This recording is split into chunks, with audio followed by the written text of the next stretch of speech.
again. This is Ontario Drummond, and it's an all-miss touchdown. 48-yard strike from Corral to Drummond. Corral to the end zone.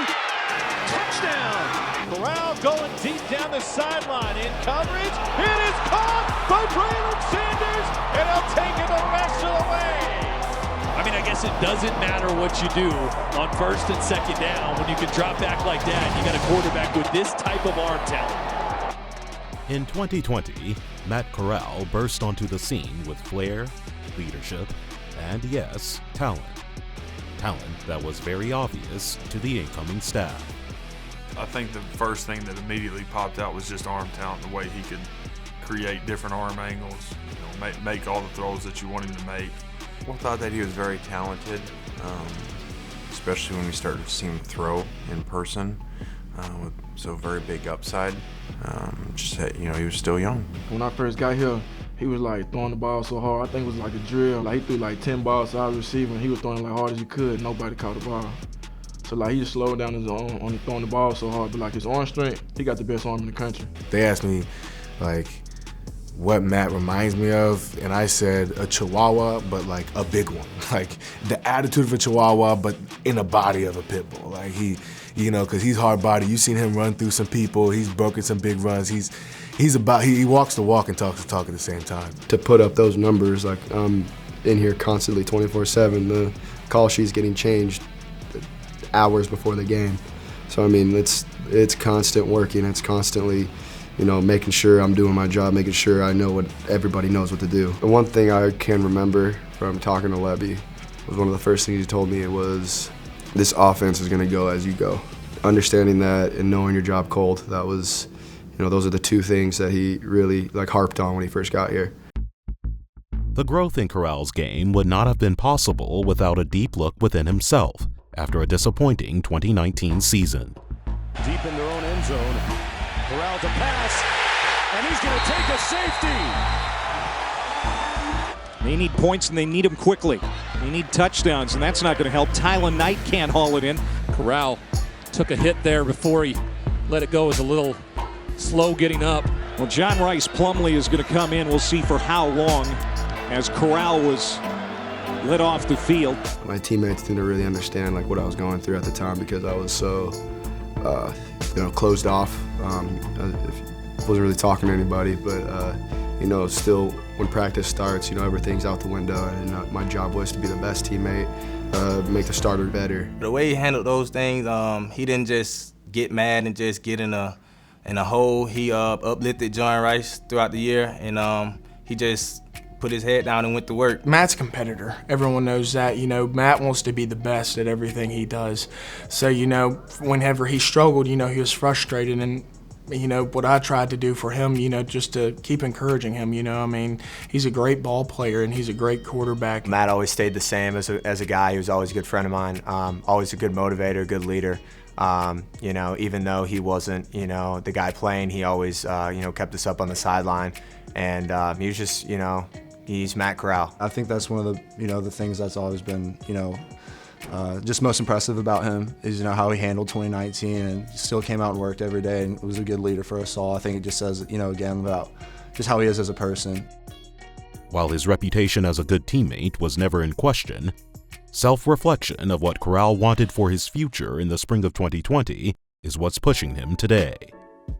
I got tired of feeling the way I felt. I got tired of, I just felt like I wasn't feeling like I thought I should be feeling. And, I just felt like I was in this slump for a long time. And, nobody could change that but myself. And I was so worried about what other people were thinking. I was so worried about just making other people happy other than myself. After the 2019 season, we went home, had a break, came back, and then it was just like a different person, not in a bad way at all, in a great way. And he's just super locked in and about his business, about his work, because he knew what he wanted. He was very, very specific about his intent. His intent to do everything was so serious and so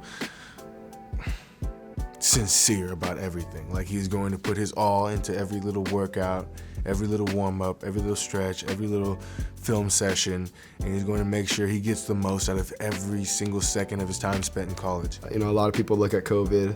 I mean, don't get me wrong, COVID was bad. It was for what it was and what was happening. You know, it was awful. But I mean, what was going on behind the scenes of when it was happening, and like, I felt like there was like 2 months off, and you know, we really could have just done nothing and just sat there and just, you know, gone on with our lives and just did whatever. You didn't need to work out, you didn't need to do anything. But I was in a time in my life where I felt like, you know, it's time to get this ball rolling, and we're really not sure when we're supposed to get back, but if we were to get back tomorrow, I'd be ready. I don't really like to tell him because I want him to keep going, but like me just outside, outside looking in, you could just see the growth. And you know, he's praying more, he's just overall just a better person to me, and that's translating to the field, and that's why I'm not surprised for all his success. Corral steps up. He tucked, ran for it before, and what a juke he puts on to get it this time. Moving back and forth. Corral looking that way. Touchdown! Let's go.